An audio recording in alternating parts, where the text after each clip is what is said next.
everyone. Thank you for tuning in to the Postmodern Realities podcast from the Christian Research Institute and the Christian Research Journal.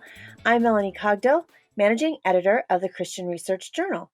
It's March 2020, and you're listening to episode 165, which is a discussion with Jay Richards about socialism. On this episode, I'm joined by Dr. J.W. Richards, who is an assistant research professor in the Bush School of Business at the Catholic University of America. He is also the author of the recently released book, Eat, Fast, Feast, Heal Your Body While Feeding Your Soul, A Christian Guide to Fasting. Jay has written a feature article for the Christian Research Journal, and it's called History's Bloody Mess, Why Marxism and Socialism Always Fails, and you can read it for free online at our website, equip.org. Jay, it's good to have you on. Thanks so much. Good to be with you, Melanie. Well, right now in the United States, it is a presidential election year, and I just want to preface all of this by saying, in bringing up some of these subject matters, we're not trying to be political because the Christian Research Institute and the Journal in specific, we deal with Christian apologetics, Christian ethics, cultural apologetics, and so forth. And so I just want our listeners to know to just hang with us through this discussion because we really want to think about what is a biblical worldview on civil government. So, Christian ethics helps us apply a biblical worldview on all kinds of issues, including, as I just mentioned, civil government. And I think all Christians would agree that government cannot save people or ever fundamentally change the human heart. So I want to ask you, why does it matter that Christians need to have a biblical worldview about civil government? Well, it's because this is God's world. I mean, certainly God came to save us from our sin, but he didn't just come in to just sort of snatch our souls up to heaven. God is redeeming the entire world, and civil society and government is a part of human reality. And while it's certainly true that we don't rely on the federal government to bring people to Christ, for instance, it does shape what we can do, whether we can exercise our faith. And, it's often said that politics is downstream from culture, which is true, but culture is also downstream from politics. If you have a law that mandates abortion in all 50 states, that's going to have moral and cultural consequences. And it's the same thing with economic policy. If we care about our fellow human beings, we want to help people rather than hurt them, and we should as Christians, then we got to know something about politics and something about economics, whatever our political affiliations may be. Well, as I mentioned at the start of this podcast, it is a presidential election year in the United States.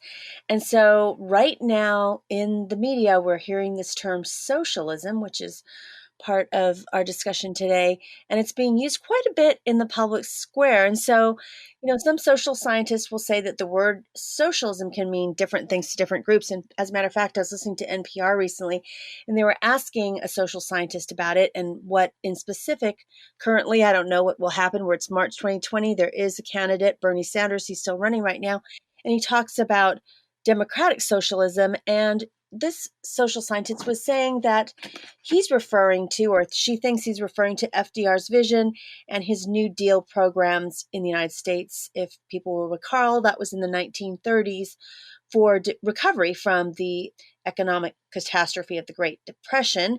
And that's different than maybe some people thinking of socialism as a very scary thing, like the way it was practiced in the Soviet Union in the 20th century, or maybe today the government in Venezuela or even in North Korea. So I want to ask you, is this only a semantical difference when we say the word socialism? No, it's not. In fact, I would say it's an example of equivocation. People always want to use words that are appealing and that conjure up mental images that are pleasing. So that's why nobody talks about, I want to implement the Soviet gulags, right? Socialism has always had kind of positive connotations because it has the word social in it. We are social beings. And so certainly anybody can mean anything by any particular word. The question is, what does it actually mean? And the first thing you should do is just look in the dictionary, look at Merriam-Webster, which is, it tells us how the word is traditionally used. And it's defined as a political and economic system in which the state, that is the government, owns the means of production. In other words, owns all of the productive property in a society.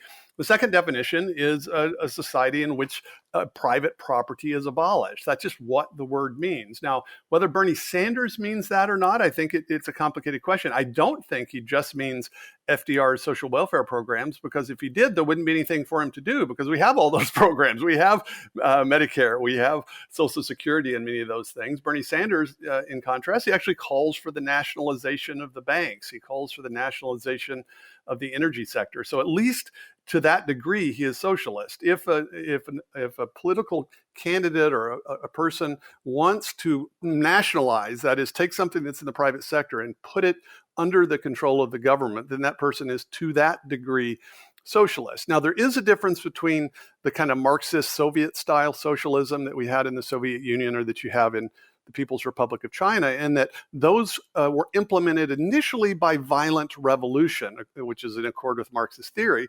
Other socialists, like I think Bernie Sanders and say the British Labour Party after World War II, they want to bring in socialism, real socialism. They want to do it at the ballot box. In other words, they want to do it by majority vote. And so that is a relevant distinction, that, you know, there's different ways to bring about socialism. But I think it's really important that we first nail down the definition and make sure everybody's using the word in the same way. Well, originally you wrote our article because back in 2018, maybe about 18 months ago, it was Karl Marx's 200th birthday, and it was actually celebrated with great fanfare in the United States and in the West, I would say. And I was reading the New York Times in an op-ed where they were just going on about how great Karl Marx was, and we have misunderstood some of the things that he had stood for. So, given the current political climate, I would say, or the cultural climate, why has his views, Karl Marx's views, enjoyed such a popular renaissance right now in America? Well, I would say in a sense, they never did go away. They disappeared from the public consciousness after the collapse of the Soviet Union. And everybody was sort of talking about the benefits of markets for about 10 or 15 years. Then we had the tech bubble in 1999, and then the financial crisis in 2008. And what happened, if you look at the details, is that the academic defenders of Marxist theory, who were well ensconced in cultural institutions and in academic institutions, they just came back out of the woodwork, and they've had an opportunity now to educate 20 some odd years of students who have no memory of the Soviet Union or the Cold War. And so I think what we're seeing is the sort of the fruits of their efforts behind the scenes for a while, and then up front in the last few years. And so that's why we're seeing a surge of interest in socialism among the young. That is, those who've gone through college more recently and those who have no memory of the Cold War and the Soviet Union. I think that's what's happening. The academic and cultural advocates of socialism and Marxism, they went behind the scenes for a while, educated young people, and now the brand has sort of gotten renewed. And so they're back out in the open again. So speaking of the young, you're talking about people who don't have any memory of some of these historical things that happened. Could you kind of let our listeners know what was the key argument of Karl Marx's worldview? I mean, what's so bad about it? Yeah, I mean, the worst thing about it is that it's materialistic. Karl Marx held a view called dialectical materialism, which just basically said that history works its way through a series of stages by the dialectical interplay, that is, the conflict between different social classes, so that your class and even your consciousness is ultimately determined by your material and economic circumstance. So if you're a member of the working class and work in a factory, that entirely determines what you think. And if you're a factory owner, what Marx called the bourgeoisie, then that's going to entirely determine how you think. And so we're ultimately just these machines that are working out these blind materialist historical processes. And he thinks that Marx thinks he discovered the kind of scientific historical pattern by which these stages will work themselves out. And so sort of philosophically, and your listeners are philosophically astute, many might already notice that the theory isn't even consistent with the theorist. In other words, if we are thinking is entirely determined by these material, preconditions or by our social class, then how did Karl Marx himself transcend his social class? He himself was middle class. And so very often, if you look at a materialist theory, you'll notice that the theory itself isn't even consistent with the existence of the theorist. That's the kind of key philosophical problem. There's also a fundamental economic problem that maybe we can talk about a little later, which is really, it's kind of the reason I think that for many people economically his argument was plausible is because he embedded this key economic assumption into his argument, which we know to be false. Well, one of the things that you go over in your article is that you talk about the communist revolution in Russia. So why don't you just tell us what really happened during that time? Like you mentioned earlier, there's some of us that are younger that might not remember that, and why that was significant. Well, it was significant because it was really the first full-scale effort at a national level to implement Marxist theory. So Marx and his co-worker Friedrich Engels wrote this book, The Communist Manifesto, in 1848. There were some abortive attempts at revolution in Germany and other places in Europe for a few decades. It was finally in about 1917 during the Russian Revolution. So we had World War I was going on, and a party called the Bolsheviks essentially during this Russian Revolution came to power, and they tried to implement under Vladimir Lenin what they saw as the basic precepts of Marxism. And so according to Marxist theory, you have this stage called capitalism that Marx called the kind of industrial economy of the 19th century, in which people become more productive and they move into cities and you have factories.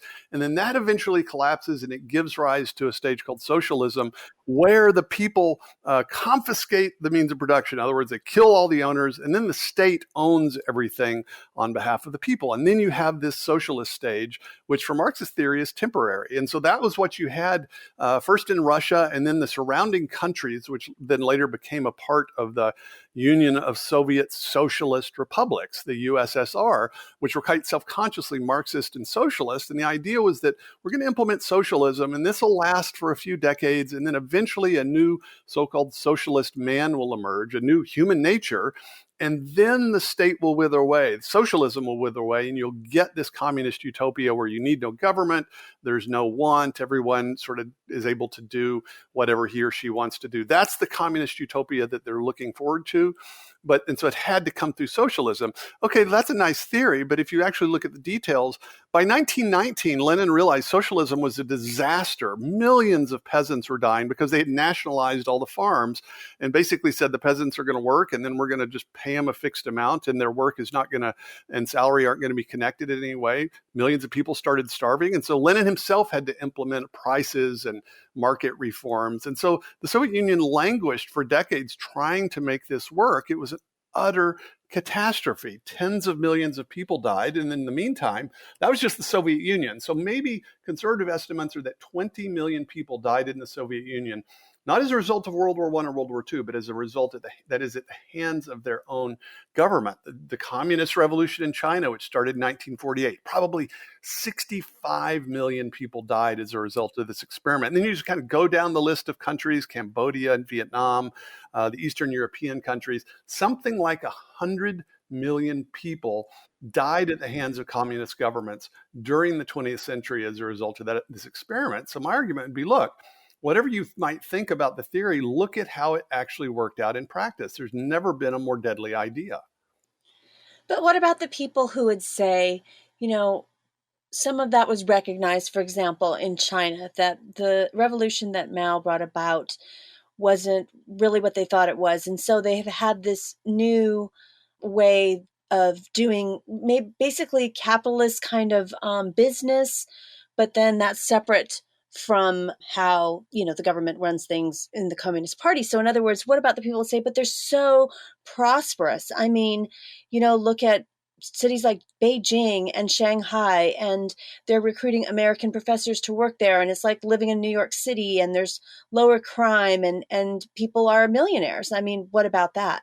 Yeah, absolutely. It's just that not one of those examples has anything to do with socialism. In every case, it's a result starting in about 1988 of liberalization in China, in which the leader at the time implemented essentially what you think of as enterprise zones. So as you mentioned, around Shanghai, around Guangzhou, which is north of Hong Kong. And if you go to those parts of China, it's a sort of economic free for all. It's more free market than probably anything in the United States, and those places have prospered. And so, the degree to which the People's Republic of China has become less socialist, they have been prosperous. The places where they haven't is precisely the places that have continued to be poor. So, if anything, that's another argument against socialism. It's just like the fact that Lenin, even in the early 1920s, had to implement market reforms in order for socialism to work at all. That's an argument against socialism rather than for it. You're listening to the Postmodern Realities podcast from the Christian Research Institute and the Christian Research Journal. Today's guest is J.W. Richards, who has written a feature article for the Christian Research Journal, and it's called History's Bloody Mess: Why Marxism and Socialism Always Fails. And you can read his article for free online at our website, equip.org. We'd like you to partner with us to help us continue to produce this podcast and all of our great content, including exclusive online articles, by being a partner in a couple of different ways. First of all, the best way you can partner with us is just tell a friend about this podcast. The more people that subscribe to the podcast and find out about it, the more people that can be aware of our resources to help equip them to defend their faith and to grow in their Christian faith. And then another way you can help us out is just becoming a subscriber to our print edition. You can do that at our website, equip.org, and a subscription is $33.50. And then if a subscription is not in your budget, we'd ask you to help us out in a small way, maybe with a smaller amount like $3 or $5 or $10 by giving that to us as a tip, which you can easily do at our website. You go to equip.org, you see magazine, you go to the drop-down menu, you see Postmodern Realities Podcast. When you click on that, you'll get to the main landing page, and if you click on any episode or this one, you will find a link where you can give us a tip. And so we thank you for your partnership. And another way you can help us is to give us a review. Rate us on Apple Podcasts. You can go to Apple Podcasts, look for Postmodern Realities. You can just quickly give us a star review, or if you have a few minutes of your time, give us a written review. And as a matter of fact, if you've been thinking about giving us a written review and you haven't given us one yet, we'd like to ask you to give us one even this week. And thank you for listening. I was just asking you about some of the economic reforms in China. And so I guess the question I want to ask is socialism different than communism? Because I think a lot of people, and maybe myself included, that didn't study economics in depth or anything, thinks about socialism as not as austere as communism. In other words, communism is a step even further from socialism. Well, not exactly. I mean, people do often use it that way. The word, it's sort of like communism is socialism on steroids. But the problem is that if you look at, say, the countries that we think of as communists, like the former Soviet Union, were called the Union not of communist Soviet republics, but of socialist Soviet republics. So they themselves understood themselves as socialists.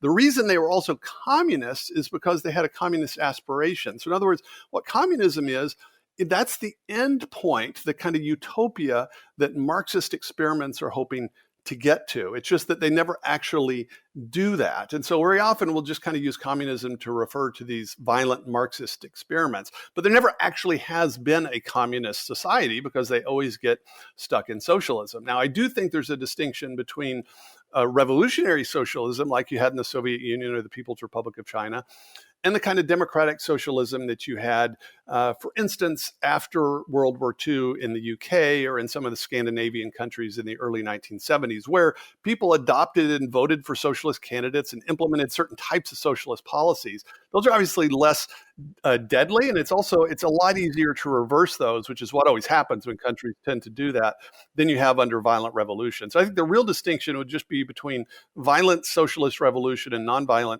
revolution. Communism is supposed to be the end point of the Marxist idea. It's just that we've never actually had a communist society in reality. Well, you just mentioned Scandinavian countries, and I think a lot of people, at least right now at this point in 2020, will point to Scandinavian countries specifically. You mentioned Denmark as an example of great democratic socialism. And isn't that something that we should attain in the United States?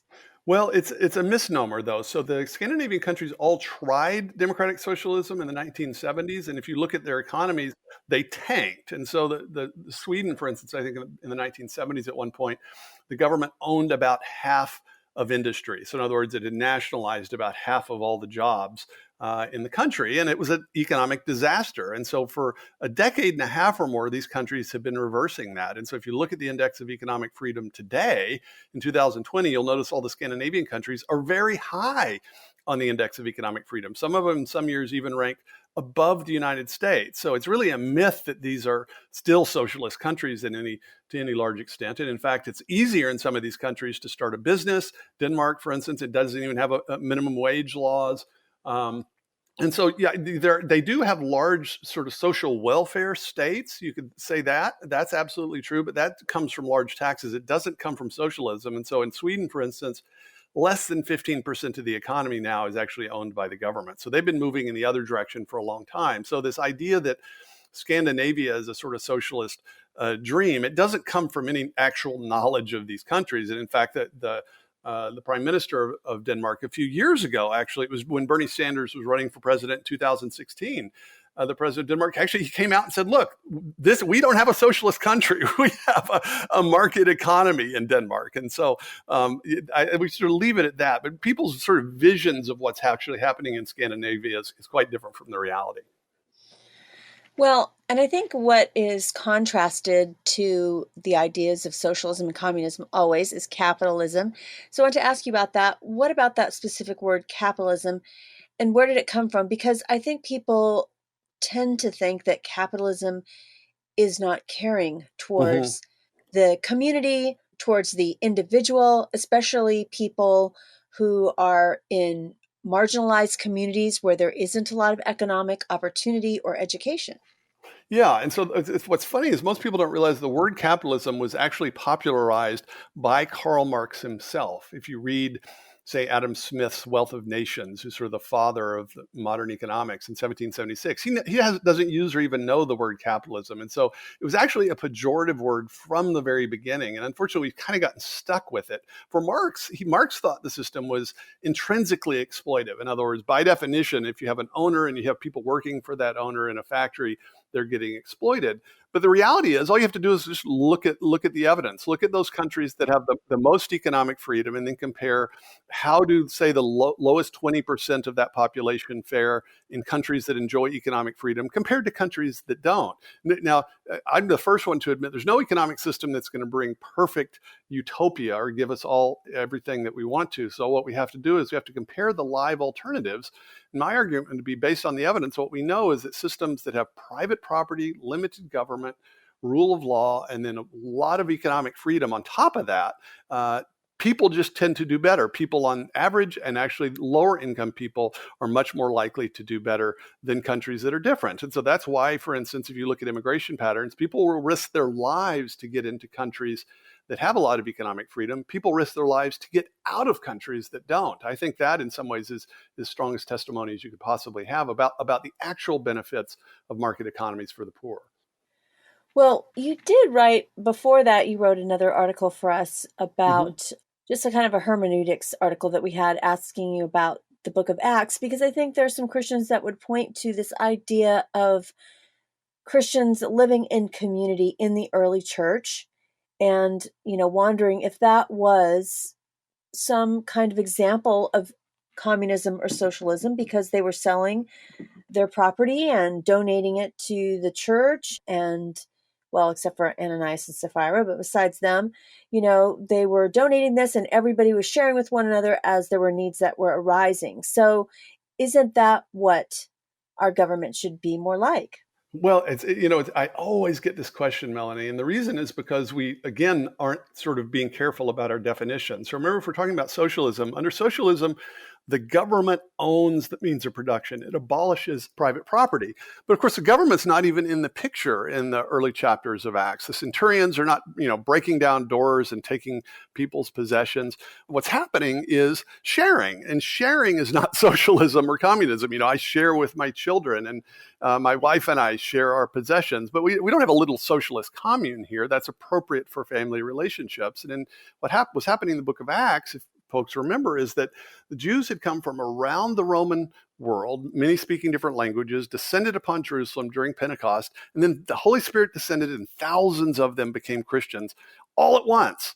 And so now you have all these brand new Christians, a few of whom are local in Jerusalem, the others of whom are away from their jobs and their families and their connections. And so under that temporary circumstance, the Holy Spirit moved upon those who were local and said, sell your stuff and share among the new believers here so that they could stay and build fellowship and build up the faith. there's no evidence that this was sort of prescribed as the way that every church community was supposed to organize itself. You read Paul's letters, for instance. He's not telling the Christians at Thessalonica or at Corinth that they should arrange things this way. For all we know, this is a 6-week or a 6-month temporary circumstance. And then presumably those new Christians, those Jewish Christians, went back to their homes at some point rather than staying in Jerusalem. And so the key distinction is the government wasn't involved. And this was an example of voluntary sharing among Christians, which is absolutely a good thing to do. And under certain circumstances, the type of sharing that they underwent, though somewhat extreme, would make perfect sense. But nobody should think that that gives any kind of justification for the state confiscating private property, which is a completely different thing. But what about just using the government, in other words, to make everything much more equal, right? So we're in an election year, and some candidates are saying by pursuing socialism, we can have college for all people, Medicare, medical insurance for everybody, jobs for everybody, and therefore we will then live in a just society. And as a Christian, I think some Christians find that very compelling. Why wouldn't we want to do that? Yeah, I mean, would we want a world in which everybody had all the medical care they had, or when everybody, made enough, or where, say, one parent could make enough to, have the other parent stay home and have 8 kids? Of course, those are beautiful aspirations, but you need to have some kind of economic literacy when you're thinking about these things. So, for instance, a president just declaring everybody's going to get free healthcare doesn't make it free. Declaring that somebody has a right, say, to heart surgery, it doesn't magically bring up a bunch of extra hearts for heart transplant surgery. These are scarce goods. And so there's a question about how they're best allocated. If we're actually interested, sort of economically, if we're actually interested in increasing the amount of healthcare available, or the prices of healthcare, we need to make more healthcare available. We need to decrease the scarcity of that. The government sort of declaring this doesn't make that the case. In the same way, the government declaring college free doesn't make it free. I'm a college professor. Somebody's going to have to pay me, right? Somebody's going to have to pay for the buildings. They have to pay for the lights. Who's going to do that? So the question, somebody's going to have to pay for it. Bernie Sanders or any other politician can't make that free. The only thing he could do is create a situation where one person, the customer, in this case the student, has it free at the point of service by it being paid for by someone else. That's what's always happening. So whenever you hear a politician talking about giving you something for free, just say, okay, that makes no sense. It's not air, right? It's a scarce good. And so somebody's going to pay for it. So who should pay for it? Well, it's not clear to me how it's just that a student going to college that's getting the college education should have his degree paid for by some factory worker that didn't go to college, which is exactly what would be required. And incidentally, college education would be much worse than it actually is. And so this is why we need to, as Christians, if we're going to think about economic policy, we can't just have our sort of morality and our ethics straight. We actually have to understand some basic things about economics. Otherwise, we end up falling for these really just kind of magical claims that politicians have the power to just create healthcare or something out of thin air. Well, wouldn't the argument be that it wouldn't be worse for everybody if everyone had free college? And if you go to state, I don't think Bernie is saying, or whoever politician, not just Bernie, I don't know much about his campaign, but just, I think politicians that would hold to that would say, obviously not private colleges, but, public ones, maybe community college, that could be free for everyone that's paid through our taxes. Well, that's not what they're saying. They're actually arguing for free. In fact, a college, the candidate that actually just dropped out, Elizabeth Warren, was calling for forgiveness of debts to all college debts wherever they went. But the problem is that community college is already almost free. So if you live in any state in the union, you graduate from high school and you're poor, you can get a Pell Grant and go to community college for free right now. In fact, you can go to sort of second tier state schools almost for free right now through a Pell Grant. So that already exists. So that's not, now we could sort of debate the sort of wisdom or the value of that, but that already exists. And so the only thing on offer at the moment is whether somebody is going to pay for an expensive college education that they didn't receive and that somebody else got. It's still, even today, only about half of Americans go to college, and a lot of kids that go to college and get huge debt, unfortunately, would actually have been better off going to trade school and developing a skilled trade. And so it's not as if a college education is a valuable good for absolutely everyone. I think a market is actually much, much better for both reducing the cost and increasing the availability of those things than any kind of government supposedly free plan would ever be able to accomplish. And what about how would you address the people who would say, well, but there is an increasing disparity in income, quote unquote, inequality in this country with so many billionaires, especially in the tech sector. And, they can hire all these accountants to do, evading of taxes. Shouldn't we be collecting the taxes that they already own, or should we up their taxes just so that the middle class or others don't have to be taxed as much, and it would just be more fair and we could all contribute more? Well, we already have an extremely progressive income tax. And so this idea that the rich don't pay taxes is crazy. And in fact, the bottom half of all income earners already in the United States don't pay any income taxes at all because of deductions. The top 1, the top 10% pay the vast majority of income taxes already. So that's people have that sort of impression, but all they have to do is Google who pays the most income taxes, I think, to correct that impression. Now, there is increasing inequality because of some tech billionaires. And so Jeff Bezos, for instance, is fabulously wealthy, and Bill Gates. The kind of fallacy that's often involved, though, when people are thinking of this is the so-called zero-sum game fallacy. And the idea is that, well, that guy got rich by making someone else poorer, but that doesn't follow. I mean, we know perfectly well, for instance, that the late Steve Jobs of the Apple Corporation, he didn't get rich by stealing iPhones from homeless people. It's not like the wealth was already out there.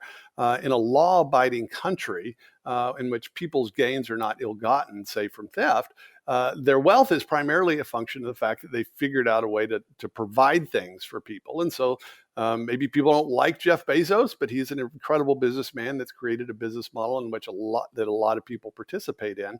And so the question is, okay, so what exactly is just about essentially saying, okay, that person has more than somebody else. He earned it, but we should still take it from him. I mean, at some point, if you're using the tax system for theft, you're actually engaging in an injustice. What we want, and I think what we should focus on, is not the kind of the gap between, say, me and Steve Jobs or me and Jeff Bezos. The gap is massive.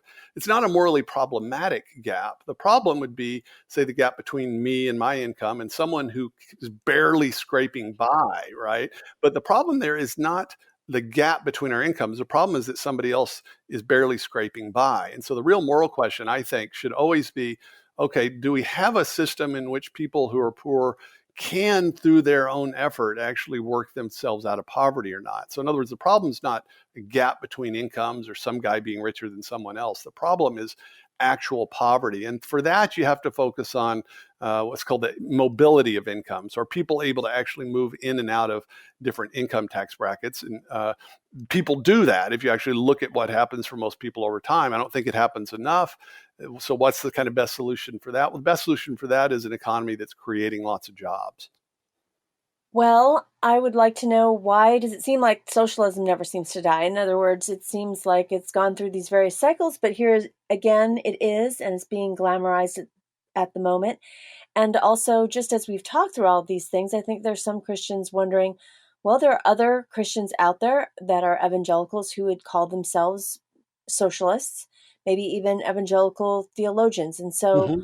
why wouldn't we hold to socialism?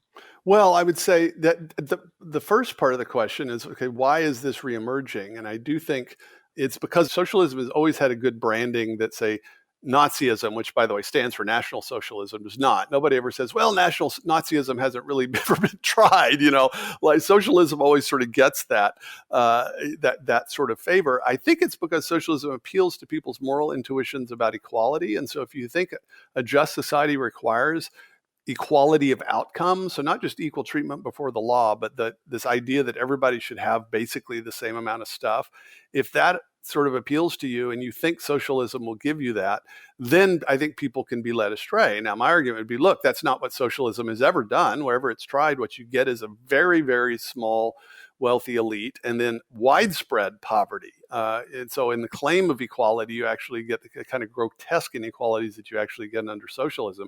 I do think it's a kind of moral intuition about equality, though, that's involved. And I think for a lot of Christians that think of themselves as socialists, look, that would have described me when I was a freshman in college. I was reading the Communist Manifesto and thought Christians should be socialists, but it was a really superficial way of thinking. Basically, Jesus cares about the poor. He expects us to care about the poor. I think socialism cares about the poor, therefore we should all be socialist. I mean, it sort of appeals as this kind of mental construct in your mind, but the more you learn about economics, about what actually helps people as opposed to what sort of feels good, the less appealing I think that picture is. And so that's why I always try to bring people back to, rather than these kind of mental castles that they construct in their heads, these mental pictures, these imaginings of a socialist utopia, what actually works and what doesn't? Where have people actually emerged from poverty? What are the social conditions by which cultures are able to emerge from absolute poverty, not into perfection or the kingdom of God, but from absolute poverty? And we actually know that. It's not like at this point in 2020, it's a mystery about what conditions socially allow people to emerge from poverty. And it's this kind of boring oatmeal stuff: rule of law, limited government, detailed and precise property rights, stable money, economic freedom. Those aren't the kind of sexy things that maybe appeal to young people that like the ideas of revolution. Those are the things that have actually allowed billions of people in the 20th century to emerge from poverty. And so if we're interested in actually helping the poor rather than just kind of feeling good about them, I say let's focus on the things that we know that actually help them rather than these imaginative constructs that we're attracted to. And I will mention this because I don't know if all of our listeners realize that when we talk about, well, let's just tax, the tech billionaires more. For example, Bill Gates does have his Bill and Melinda Gates Foundation, and it has more than $46 billion in assets, and they're trying to give it all away. So it's not that he isn't doing things to help the marginalized, because that's one of the things that they want to do, to help out in areas where there is, extreme poverty. So That's right. it's not like they're not giving back. I mean, it's No. possible. I'm not saying all of tech entrepreneurs are as generous as what Bill Gates is doing right now, but I just did want to point out to people Well, that that's he right. has this giant foundation that is He giving away does. money. But I actually think, this is a contrarian point, if you actually look at the amount of wealth that Bill Gates created as the founder of Microsoft, it dwarfs what he's doing with his, even if you assume all his charitable giving is good, and it's not, some of his stuff is not great, but let's assume it's all good and benevolent. Bill Gates himself actually created several trillion dollars worth of economic value as a businessman. So he's not giving back as a philanthropist, he's giving in a different way. But very often, the most value creating thing that an entrepreneur can do is precisely to be a business person, because in the world that God has created, this fallen world, the primary way in which economic wealth is created is, it's not from charity. It's not from thinking nice thoughts. It's actually from enterprise and business and trade and innovation. And what's funny, though, is that entrepreneurs often discover, this is a kind of a fact about human psychology, is that the more wealthy they get, the less satisfaction they get from their wealth. And well-formed ones very quickly realize, I'm not getting satisfaction from acquiring more wealth. And so they set up foundations and they become philanthropists, which is a very common pattern. But I wouldn't want people to think that, well, as a businessman, a person, Bill Gates took wealth from the economy and now he's giving back. No, he was creating wealth in the first place. He captured some of that wealth as his personal wealth, and now he's giving that away. And just to come full circle, so why should we care about economics and civil government? It just seems that, how does this really impact the Christian apologist? So through this discussion, how can the Christian apologist engage with other people? Well, I think the first thing that you got to do when you're talking about these things is to try to demonstrate that you actually care about people. So you're less interested in winning the argument than you are sort of getting to the bottom of what causes poverty, what causes despair.